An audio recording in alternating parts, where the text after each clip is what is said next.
Thanks for getting up early on Sunday morning, third day of Epic Hope Conference. I'm pleasantly surprised to see so many people here this morning, bright-eyed and bushy-tailed.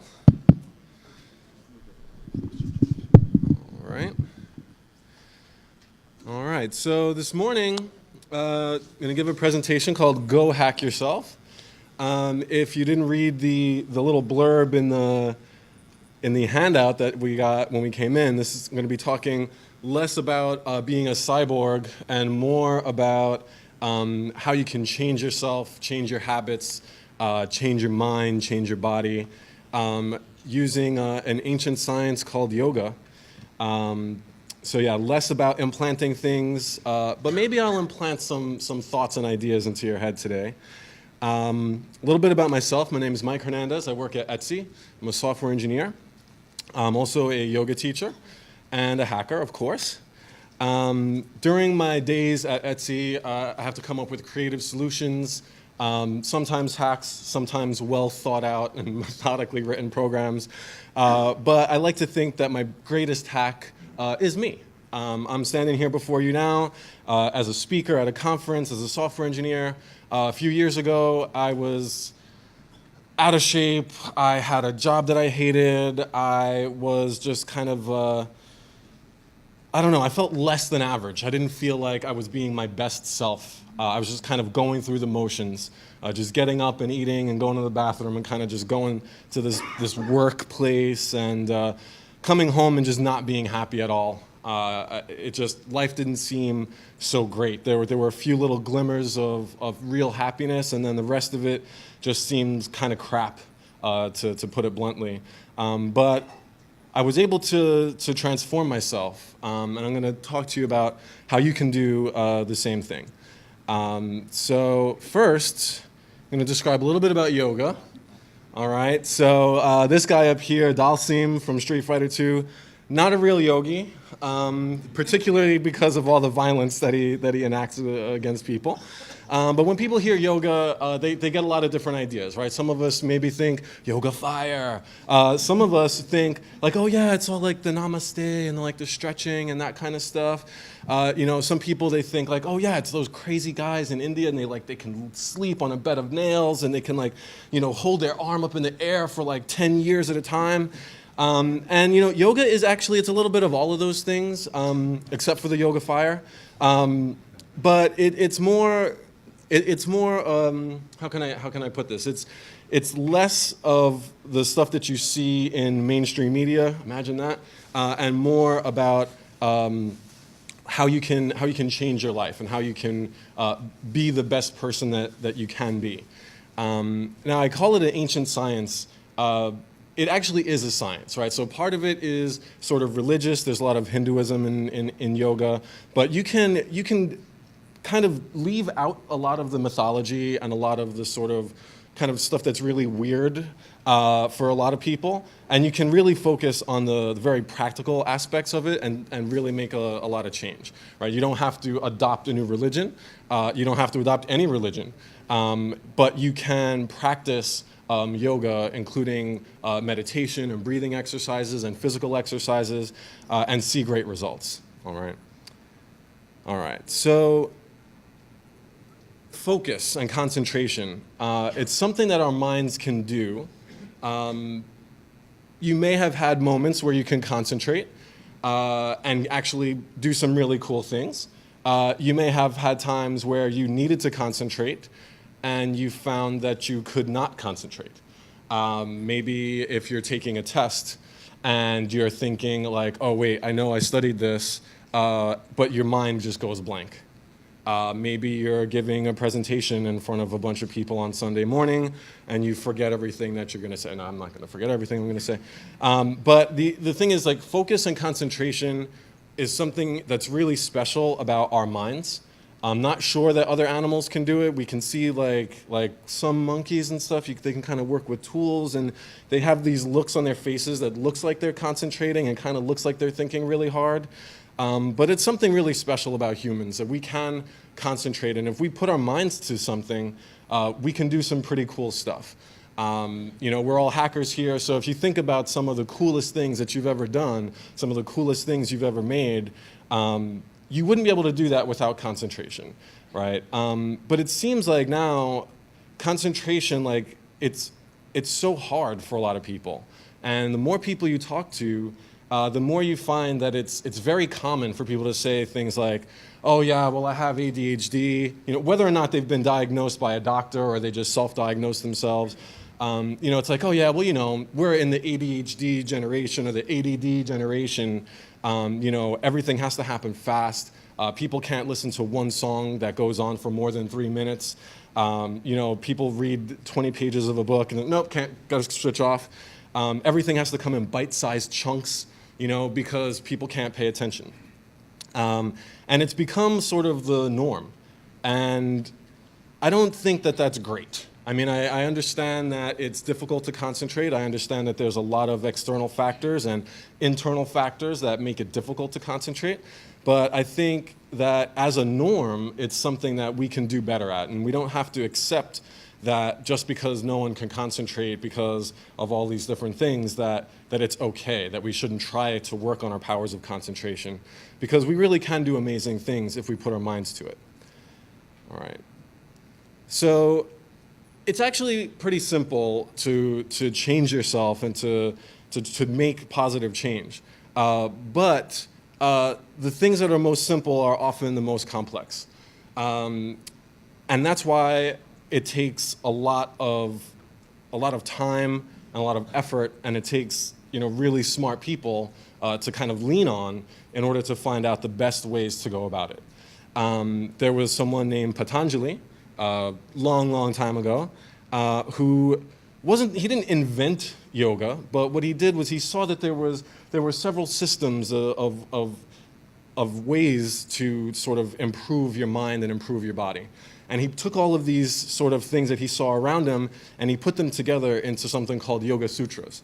It's just an ancient Indian text that describes a very clear series of steps that you can follow, and at the end of which you should be the best person that you could be, the best human that you could be.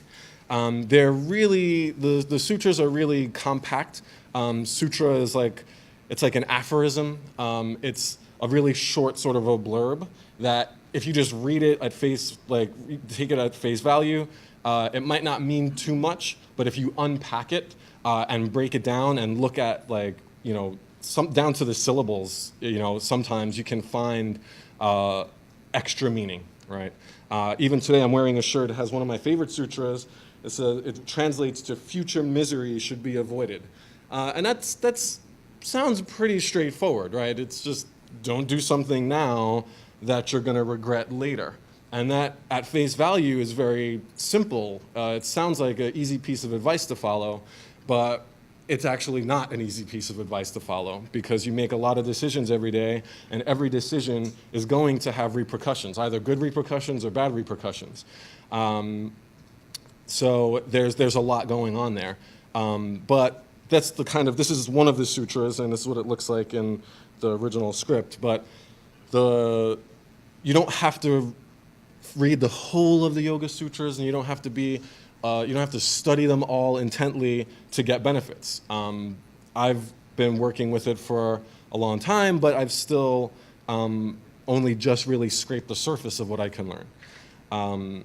So the first of the Yoga Sutras, I'm not going to go into the whole, I'm not going to make this a talk about the Yoga Sutras, but the first of the Yoga Sutras, it says, Yogas Chitta Vritti Nirodha. What that means is that yoga is the stilling of the changing states of the mind. That is the first sutra, and the way that sutras are organized is that the first thing is always the most important thing, all right? So he starts off by saying, this is what yoga is. Yoga is the stilling of the changing states of the mind. And there's a lot going on in there, right? So first we got this term yoga. That's where the term yoga came from. And then we have this, it's the stilling of the changing states of the mind. So that means that there's a mind and that there's states and that the states of mind are constantly changing. All right, they're called vrittis.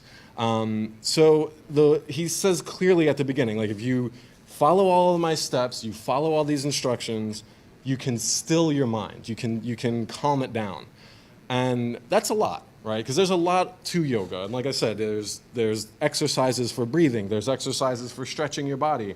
You're standing on your head and, kind of contorting yourself like a pretzel, it seems. But it's all really about controlling your mind and stilling your mind, all right? Okay, so let's do a test. Very simple test. I know it's Sunday morning. It's going to be a 30-second test. And I'd like you to, after we take a breath, we'll breathe for a second. And we're going to do a concentration exercise. Okay? And this is going to be sort of like a litmus test so you can see where you are this Sunday morning in terms of your concentration. And it's going to go like this. You can close your eyes, and we're going to count. It's very simple. We've all counted before, right? You're going to count as high as you can, but only focus on the counting, okay? If you slip from your count, if you think about anything else but the counting forward, you have to start back over at number 1, all right? So I'll give you an example. So I'm going to close my eyes, and I'm going to think 1, 2, 3, I'm kind of hungry. 1, 2, 3. What does that sound? 1, 2. It's like that. So you want to try to go as high as you can, but if you feel yourself divert, if you forget your number, then you got to start back at 1, all right? We're going to try this for 30 seconds, which is a short time, but it's going to feel like an eternity as you start counting, all right? And we'll see how high you can go, all right? Are you with me? Yeah. All right, so just take a deep breath, try to fill your lungs, and then exhale. Try to exhale everything out. And inhale again, a full deep breath. And then exhale all the air out. Keep your eyes closed. And start counting now.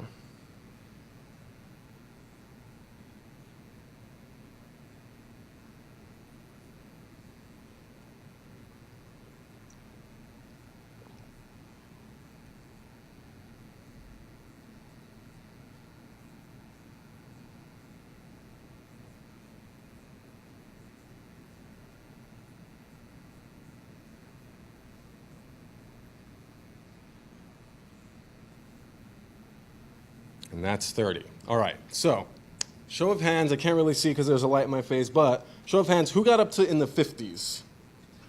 Anyone? 30s? 20s? Okay. Who couldn't get past 10? Okay. So you see how if with practice, you can go farther and farther and farther, okay? The calmer you are, and the more you can really just try to stay focused, the farther you'll be able to get in counting, okay? Now you can try this with your eyes closed. For some folks, when your eyes are closed, you start to see different stuff, depending on what drugs you've taken that time. And I'm kidding. But you can also try this with your eyes open. If you have like a blank wall, this is written up in some places as a blank wall staring exercise.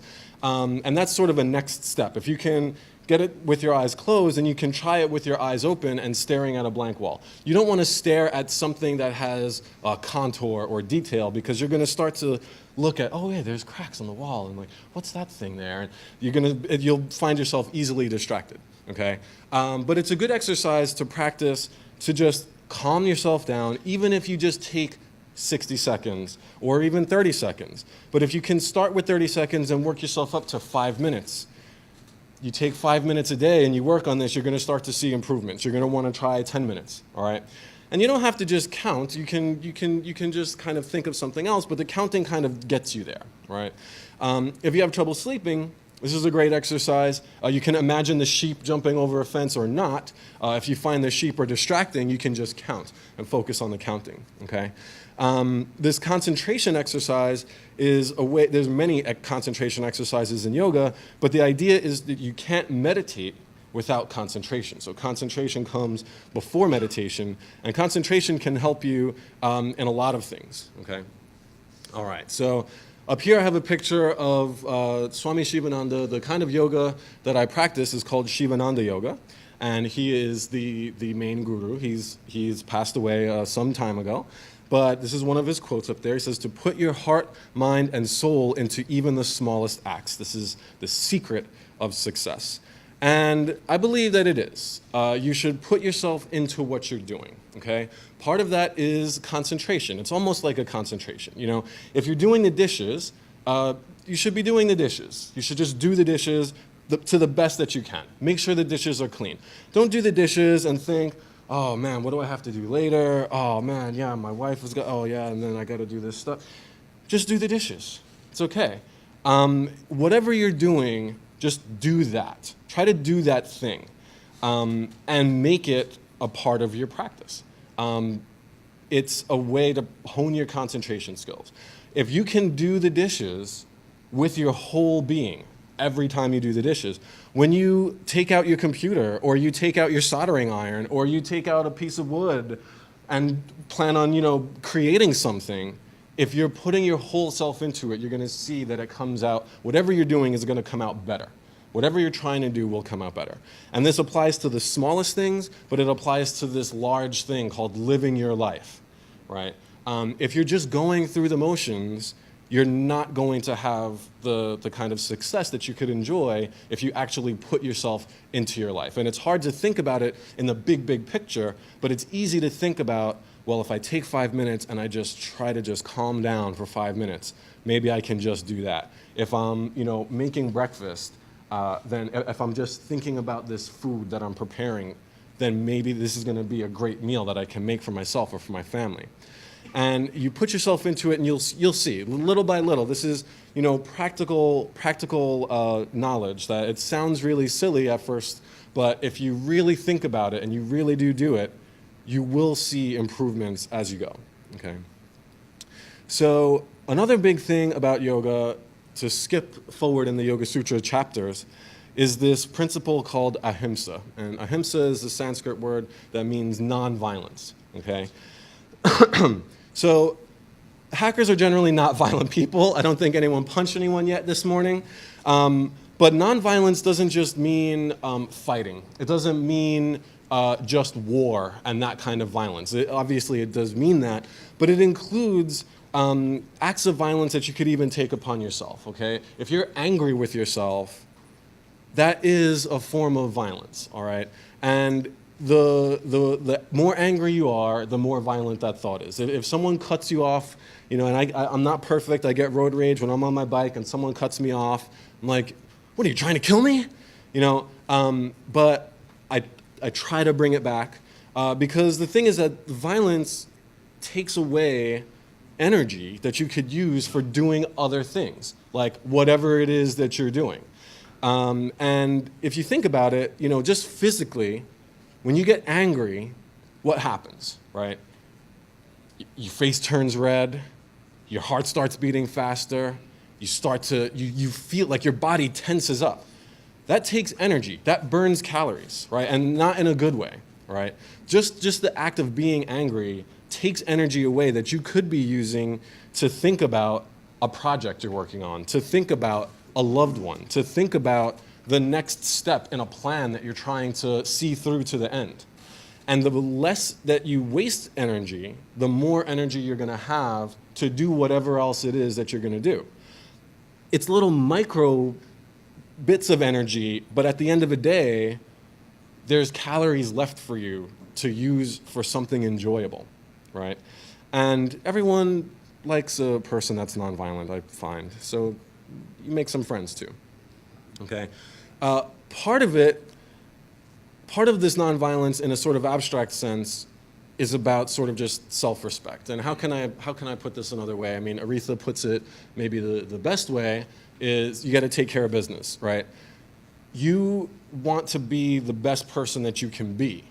So what does that mean to you, right? First, you have to decide exactly what that means, okay? Does it mean you're going to lose weight? Does it mean you're going to be just in better shape, maybe live a little longer so that you can have more time with your children when they get older? Maybe you want a better job so you can make more money so that you can just travel the world. You can be whoever you want to be, but you have to decide who that is. And you have to make a plan, and then you have to stick to that plan. And that's where this sort of, if you're not sticking to your plan, then you're kind of disrespecting yourself. You're lying to yourself. You don't tell someone that you trust, that trusts you, you don't tell them, oh yeah, I'm going to meet you, I'll meet you at 9 o'clock tomorrow, and then don't show up. You don't do that, right? You wouldn't do that to your friend. You shouldn't do that to yourself, right? You need to show up every day. And if you decide that you can be a better person, whatever that means to you, and you make a plan and you start to take steps toward that plan, you have to continue to follow it through, right? And it's a big deal, but it happens in these small steps, right? It happens little by little. It happens in 30 seconds at a time of, wait, what am I doing? Let me breathe for a minute, And if you stick with it, you'll find you get results, but you got to stick with it even when it's difficult, all right? Now, coming up with a plan can be difficult, but you don't have to make it up on your own. There's a lot of people out there who have come up with plans. Now, I caution you to be careful because there are a lot of folks out there that will sell you all different kinds of plans, and all you have to do is join my club, and it's only $3.99 a month, and you can come on in, and I'll send you these DVDs, and you can, or maybe you should just move into my house, and we drink this special kind of Kool-Aid, and everything's going to be great. In your quest to be a better you and to find a plan that will work for you, there are people who can tell, like, oh, this person is on the cusp of a change.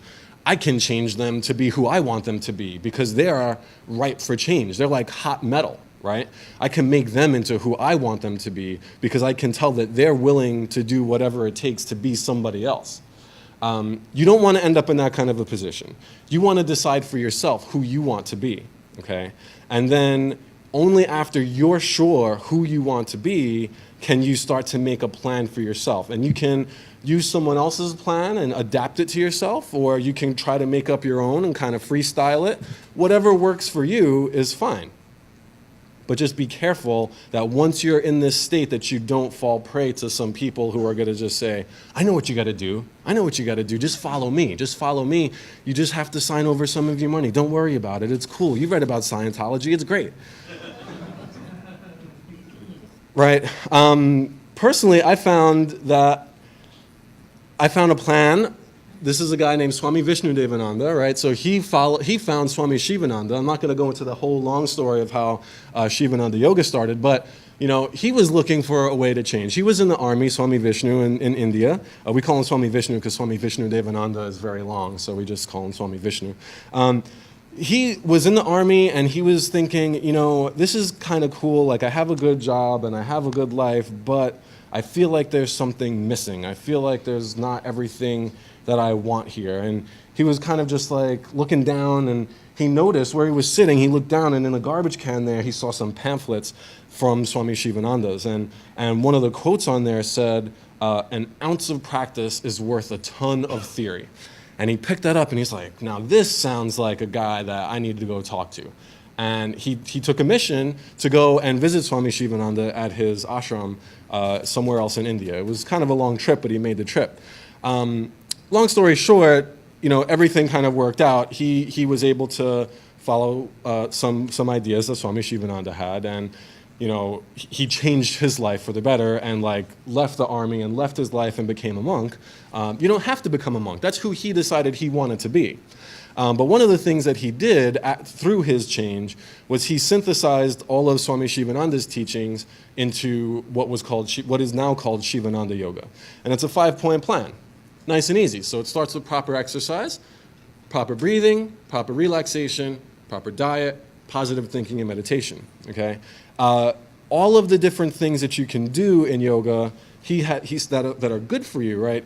He synthesized them into these 5 points. So everything goes back to these 5 points. So first of all, proper exercise. Obviously, to a yoga teacher, yoga is proper exercise, okay? But you can do any kind of exercise that you feel you need to, but you have to exercise. You got to get out there. You got to walk around. If you want to play Pokemon Go, play Pokemon Go. It'll get you walking around. Do it, right? You want to try just doing some calisthenics in the morning. Whatever you got to do. It can be 5 minutes of exercise. If you don't have any exercise now in your plan, in your daily routine, add 5 minutes. Get up 5 minutes earlier and just jump around for 5 minutes, right?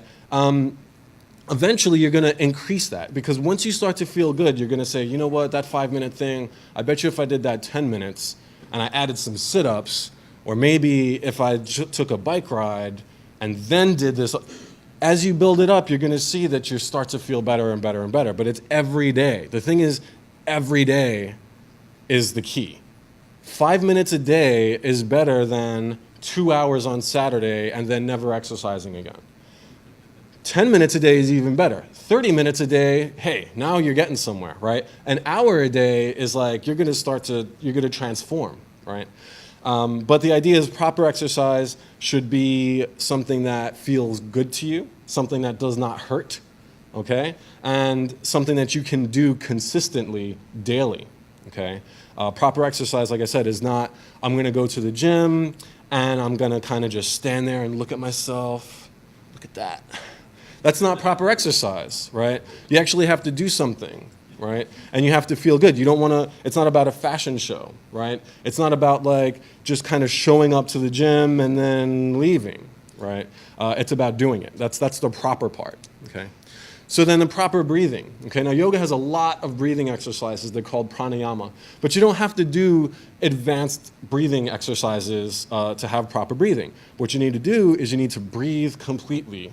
And most of you, I can tell right now, I can tell you that most of you are probably not breathing completely. You're probably using about half or maybe even 25% of your lung capacity. And that's just the way that we are. It's just the way that we breathe. It's hard to just suddenly walk around. You don't want to walk around like that. You'll get dizzy, trust me. But try to breathe deeper. Try to exhale more, right? Even if you just focus on exhaling, your body will inhale, right? Your body will breathe on its own for the most part. It knows how to do that, right? Thanks to the magic of science. But if you force all of the air out and you exhale all the way, you're gonna have more room for more air, right? And depending on where you are, more air in your lungs is gonna be better. I recommend not trying deep breathing exercises out in front of the hotel, because there's people smoking out there, there's this crazy gross smell, I don't know what it is, but you wanna breathe deep, right? And the more that you breathe, the more energy you're gonna have. Your body needs the stuff that's floating around in the air, specifically, the oxygen, right? And it needs to get rid of stuff as well. Like your respiratory system is really important to you. The fact that you do it on your own without thinking about it means that we mostly take it for granted. But don't take it for granted. Think about it. Breathe, right? Breathe fully. And if you have the time, do breathe completely in and out. Not too fast. If you get dizzy, slow down.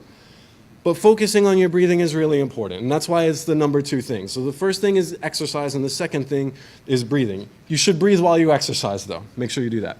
Okay. Proper relaxation, okay? So one of the things about Shivananda yoga that a lot of people who are already into another kind of yoga, they don't really like this part for some reason, is that in Shivananda yoga, we take relaxed breaks a lot, okay? Between every set of exercises or every asana that we do a special asana called the corpse pose. It's called Shavasana. And it's important to relax, okay? We relax a lot because when you relax, your body can kind of figure out, okay, like what was just happening? Okay, let me just put everything back in order. There are different ways, like you can go online and you can read about what happens. Like you have to take a rest day. Right? If you decide to do P90X, right, because you bought the DVDs or you downloaded them somewhere, whatever. Even in P90X, which is like a super kind of like boot camp exercise, you have to have a rest day. Right? Tony Horton will tell you, you got to rest, you got to relax, because you got to let your muscles build, right? Because you break them down when you're working out, and then they have to rebuild, okay? You can't just keep working. You do have to relax, and as part of your exercise, you should relax. If you're going to run a mile, it's okay to take a break halfway through. It's okay to take a break every, few hundred feet if you have to. But you do need to relax, okay? Outside of exercise, daily, you should try to relax. Before you go to bed, you should not be on your phone checking on social media. You should not be on your phone looking at the news. It's only going to give you nightmares. There's nothing good on there. I mean, maybe there's baby animal pictures online. That's helpful. But you want to just forget about the outside world and just focus on yourself and remember what you're trying to do. Because remember, this is part of a plan for you to be the best you that you can be. So if you're thinking about, okay, so, today I did good, I did my exercise, I did my relaxation, I ate right, I made some mistakes, but maybe I won't make those same mistakes tomorrow. Just think about your day. Don't think too much about tomorrow. I mean, think a little bit maybe, but don't worry about tomorrow. Don't worry about 5 years from now, and don't worry about mistakes that you made, but just kind of go over your day. You don't need your phone for that, really, right? And you definitely don't want to go to sleep with like the television on or like that kind of stuff. It's just not going to let you relax. You need to relax totally. And if you have small children at home, that's going to be difficult, but it's okay. You can make it happen, okay? You can find a way to relax a bit. You just have to relax and kind of keep one eye a little open. My friend is a single mom. She's doing what she can. I'm trying to tell her, if you can relax for a minute, do it. If you can take a nap with your daughter, take the nap with her. You need a nap too, right? You can't go 24 hours a day at full speed. You have to relax. If you don't relax, you start to see the downsides of not doing all of this stuff in the long term, especially. All right, so proper diet. It's just so much junk food around today. I'm not going to go too much into diet. You know what a proper diet is, all of you. You know you should eat vegetables. Come on. Eat vegetables. Eat fruit. That's all I'm going to say about that, all right? I'm a vegan. I'm not going to tell you to be vegan. You don't have to be vegan. You don't even have to be vegetarian. You can eat meat and be healthy.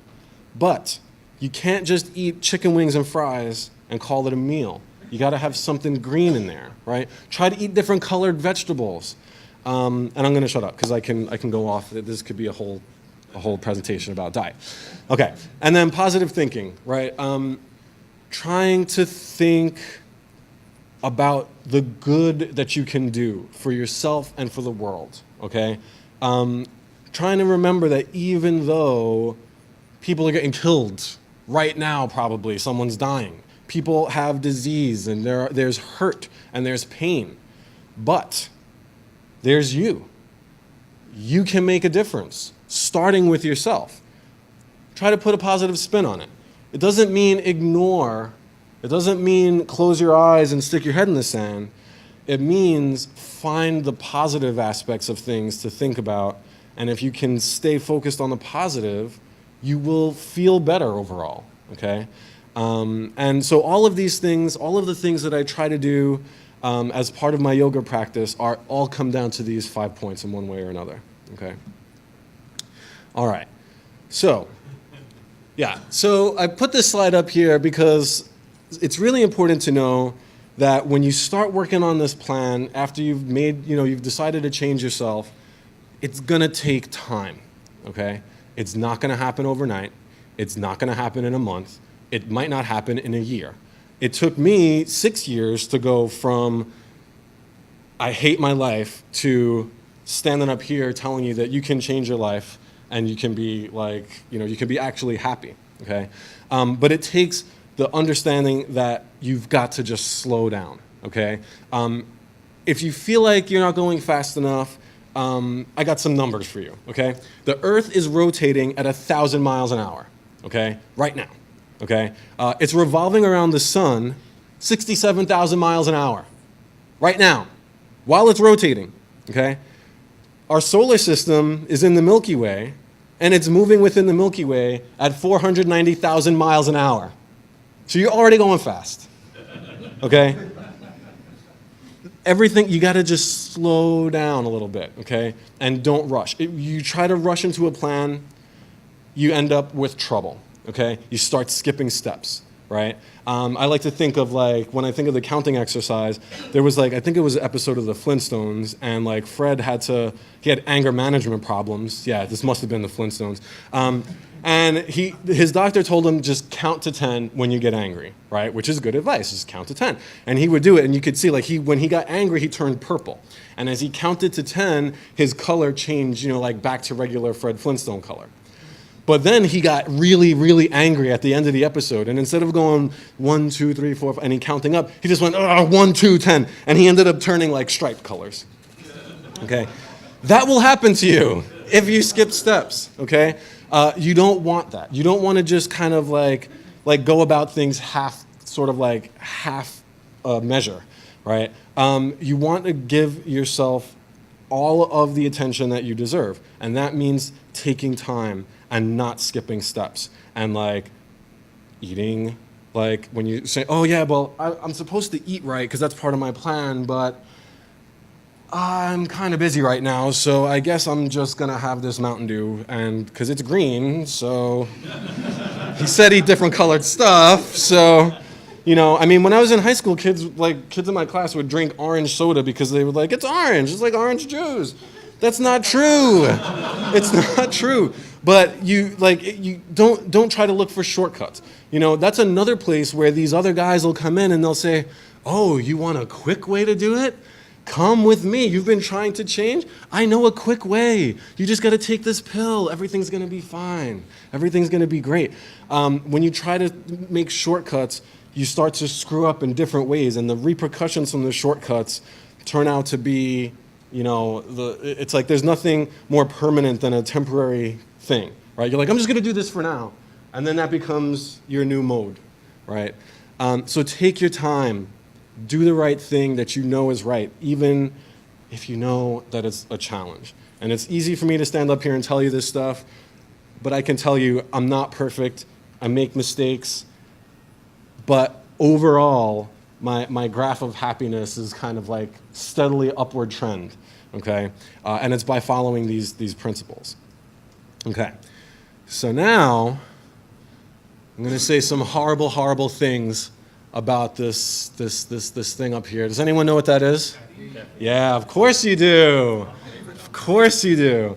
Okay, I want to talk to you about caffeine and caffeine addiction. Yeah, I know. Part of slowing down means maybe you need to think about the amount of caffeine that you're taking into your body every day. Now, some caffeine, sometimes it's good, depending on how you get it.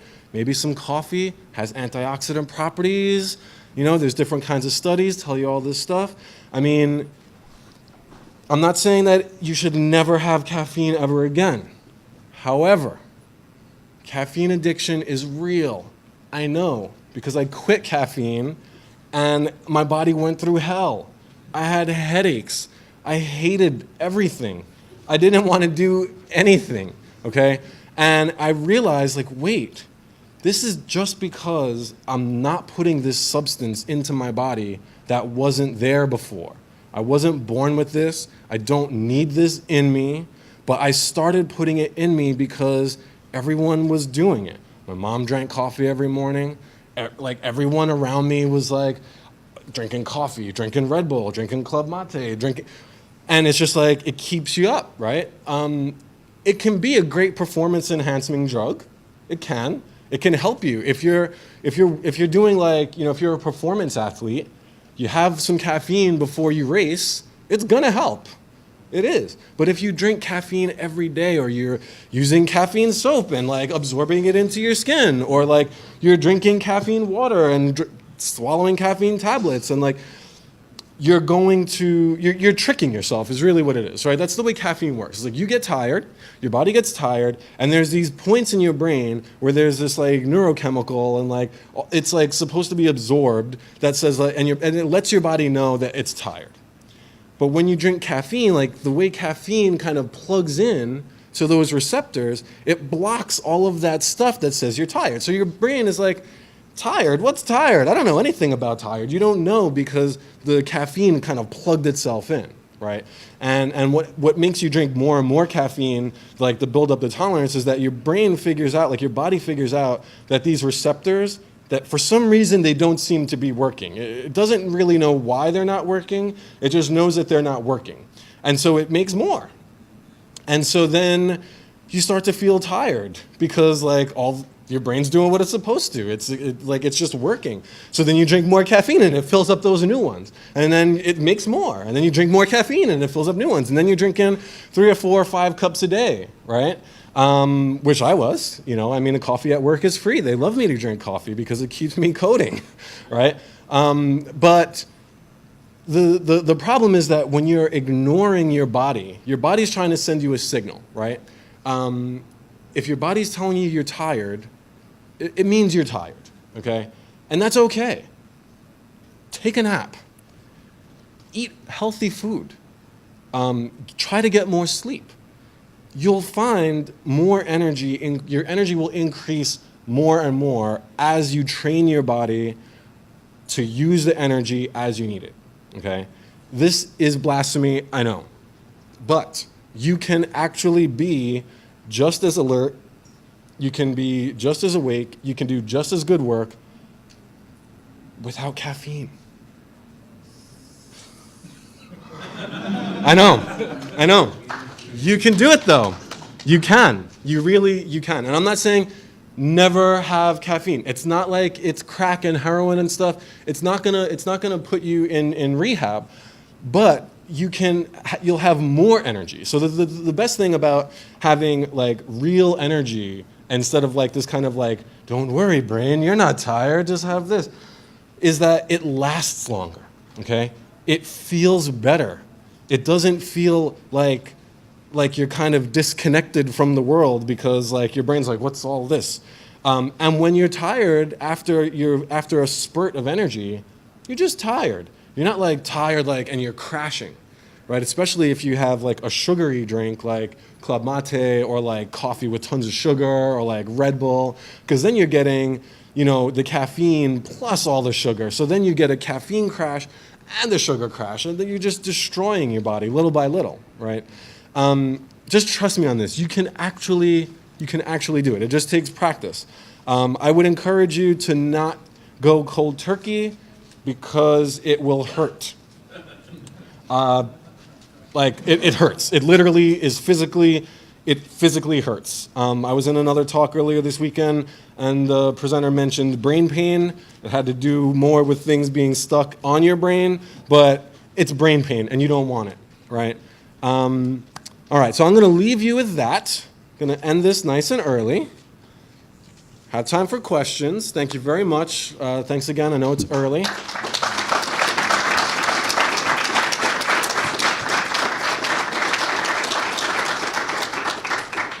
If anyone has questions, yeah? Could you demonstrate and have us do some relaxation exercises that you like? Oh, sure. So my favorite relaxation exercise, I would just demonstrate by laying on the floor, but then no one will see me. But my favorite relaxation exercise is to lay on the floor with my arms out, so about 45 degrees, my legs out about 45 degrees, and just try to not use any muscles at all. Try to relax every muscle, okay? This is called Shavasana. You close your eyes and you breathe and you focus on your breath, okay?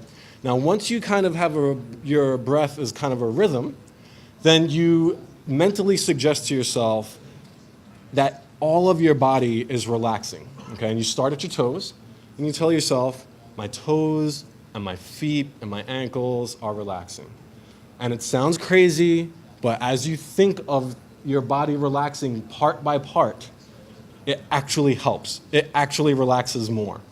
And by the time you get to your head, you're gonna feel the change, right? And you can even, as you get up to your head and you wanna keep going, you can think of your internal organs as well. And you can think, my stomach is relaxing, my spleen is relaxed, whatever. You could think of all of it, but eventually you just have to be relaxed and just be that way for as long as you need. You might fall asleep. It happens a lot in yoga classes. People get into the Shavasana pose and then they fall asleep immediately. It's better if you don't fall asleep because sleeping and relaxing in a conscious state are different. If you can relax while you're conscious, your body can learn to relax while it's conscious. That's important because most of the time you're conscious I think. So you should be able to relax yourself while you're conscious. And if you can only relax while you're sleeping, that's great, but you need to be able to try to relax while you're conscious, because that's when you're stressed, right? That's when you really need the relaxation to kick in. And if you practice it, when you're under duress, you'll be able to say, wait, I need to relax right now. Now I can make good decisions. Okay? Yeah. You mentioned positive thoughts. Yeah. I believe you are aware of the concept of bhakti. Yes. Bhakti, how you connect this love, creation, devotion towards normal meeting people. Towards meeting just people in general? To bring the bhakti in the common room or in the internet. Yeah, so the question involves bhakti, so I'm going to explain what bhakti is. So bhakti is it's a kind of yoga, it's the yoga of devotion, okay? And that's part of where yoga and sort of religion and spirituality kind of start to come really close, and I intentionally left that out of this talk to keep it kind of not so religious-y and weird for people, but you can be devoted and an atheist at the same time. But what you need is to have a sort of cultivate love, right? It's hard to talk about love of everyone without it sounding like kind of foofy and like weird. But if you can think about love that you have for yourself and think, why am I trying to change myself? Why am I trying to be a better person? It's because I love myself, that's why. And you can think, hey, this guy, maybe he's trying to be the best person he can be too. Maybe they're trying to be who they want to be, and they're just struggling today. And the reason why they stepped on my shoe is because they're just concentrating on what they're concentrating on, and they just didn't notice me. I'm not going to get angry. And that, in a way, is like expressing love towards someone. Not getting angry at someone for something silly, right? Someone at work says something during a meeting, maybe they didn't mean it.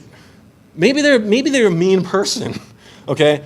But you don't have to start judging them, and you don't have to start thinking like, yeah, you know, so-and-so, I hate it when they come to these meetings. You need to think more of on the positive aspect of like, you know, maybe they're going through something. It's not your problem, but maybe they're going through something. And if you can kind of keep these positive sort of feelings, you'll find that interactions with anyone it's gonna be better, right? And you can think of it as, I love everyone. But you don't have to like jump right to that, because that could be a little extreme for people, especially if you're more of an introvert and you're like, I don't want to love everyone, that's crazy. But if you focus on yourself and you think like, I'm trying to be my best self, everyone should probably be trying to be their best self. If I can be my best self, maybe I can help people. Maybe if people see me being my best self, they can be their best self. And it sort of like spreads, it radiates from you. And in a sense, that really is love, right? And in a sense, I mean, we really all are one kind of unit. We're stuck on this planet, we're all here. If someone came from another planet, they'd be like, you're all pretty much the same. Like, we all see differences in each other, but if an alien came, they'd see the similarities more than they'd see the differences, right? And so that'd be kind of like a way to tie that in. I hope that answered a little bit. Yeah. In your 6 years of experimenting, like, how do you give? Do you believe that now you have more sustained focus, and do you use like any other techniques, you know, to have more of that? Yes, I definitely feel like I've increased my ability to concentrate, for sure. I definitely feel like I'm in better shape than I've ever been. And so, like, it's been a long road, but I definitely feel like I've made a lot of progress, but I'm not done working on it, right? So in January, I'm taking a sabbatical. I'm going to go to India. I'm going to study yoga more. I'm going to spend 4 weeks at an ashram there, and I'm going to try to go deeper, all right? But I definitely feel like my powers of concentration have increased a lot. As for some other exercises, another favorite of mine, it's called tratak, which is another way to say candle gazing, right? So what you would do is you have a candle where you can sort of see the flame, not a candle that's like covered where you can't see the flame, and you try to get it to eye level. So you try to sit in a comfortable position, you know, a cross-legged position, but if that hurts, then don't. It doesn't matter if you can sit comfortably. And you want to have the candle at eye level so that you don't have to look up or look down. And you just stare at the candle without blinking, okay, for as long as you can. Now, because it's a candle and it's not the sun, you're not going to like burn out your retinas. Don't try this with the sun, okay? I mean, the movie Pi, he did kind of get really awesome powers, but I mean, you know, you don't want to do that, right? I mean, it didn't really work out that great for him anyway in the end. But yeah, candle gazing is a really good exercise to practice concentration. But the thing is that you don't want to start like, wow, look at that flame. It's like flickering and stuff, and there's like this blue. But you just want to like focus on it, okay? Your eyes are going to water. That's good. It's actually good for like cleaning your eyes out, right? Because your eyes are like, hey, I want to blink. And you're like, nope, I'm not blinking. Nope. And as you practice that longer and longer, that's another way. That's like one other exercise you can try aside from like the counting. Okay. Another thing you can do is you can find a mantra. Okay. Now mantras is another kind of topic where it sort of jumps off into stuff that makes people feel uncomfortable because a lot of mantras involve things like Hindu gods and Hindu mythology. But you've heard of the mantra Om, right? Om is a sacred syllable. It's non-denominational, right? It represents the sound of the universe, right? If you look online, you can find people have recorded, like, there's this hum. There's this hum that the universe is making all the time. And Om is kind of like to represent that hum. And if you can think Om or say Om and breathe, that's a really good mantra to start with. And if you just think Om, and not let anything else jump into your mind, and you concentrate on Om, that's a good jumping point from the concentration to then even go into meditation. Right, so that's another exercise you can use. And you don't have to use Om, you can find another mantra, but finding a mantra is kind of a journey of its own, and I'll have to leave that as an exercise for you to investigate further. All right, got another few minutes if there's another question. Yeah? Zen. So Zen is totally cool. Zen is another way to go about things. If you feel more of an affinity towards Zen, I'd totally recommend getting involved with Zen. Like Zen is kind of cool because it's especially if you're really into like moving and kind of like doing. Like Zen is the meditation of doing something. It's you don't really just sit there. It's you're doing something, right? So maybe you're raking nothing. Right, you're like raking sand. Maybe you're cleaning the floor. Maybe you're doing the dishes. Mm-hmm. And so Zen, like using Zen, can also bring you some of the same benefits. It's just from a different point of view, but it's definitely it works for a lot of people. And there are a lot of Zen centers spread out around. So wherever you are, you could probably find some people doing Zen if you want to find a community as well, just like you could with yoga.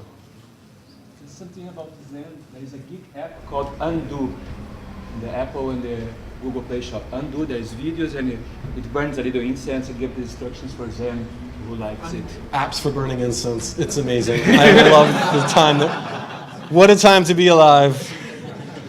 All right. I could take another question. Yeah. I don't know how you think about it, but a lot of these techniques are being sold as just plain old stress reduction and stuff like that. And it's kind of like a commercialization in a way of, I guess, coping with, life. But the way you practice yourself, also a way of fundamentally changing. So, how do you not fall in that trap? And in my tradition, we call it mindfulness, which is, I think, is a very good label. So, how do you avoid falling into that trap and, just use that as a way of just not really making your life better, but just coping better, I think, is the question. Yeah, so I see there's like a couple things that you're talking about there. So one thing is the commercial aspect, right? An easy way to avoid a commercial aspect is to not pay a lot of money for stuff. So if you're going to a yoga studio and they're like, it's only $500 a class, and you come in and you have to have a very fancy outfit and everything is very fancy. Or you can find a yoga class where it's like donation-based, right?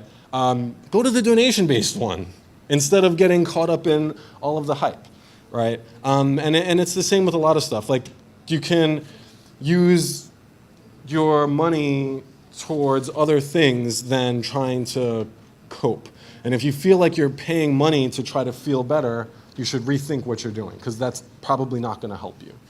And as far as coping, just coping day to day, like a lot of these things you could use as tips for just coping day to day, and that's perfectly fine. You don't have to say, I want to be a new person and this is what I'm going to do. If you want to you can use some of these same strategies just to cope, right? And I think that's actually great. I think the more people do it, the better the world would be. And nowadays, I think we really need to find ways to cope. All right. Thank you.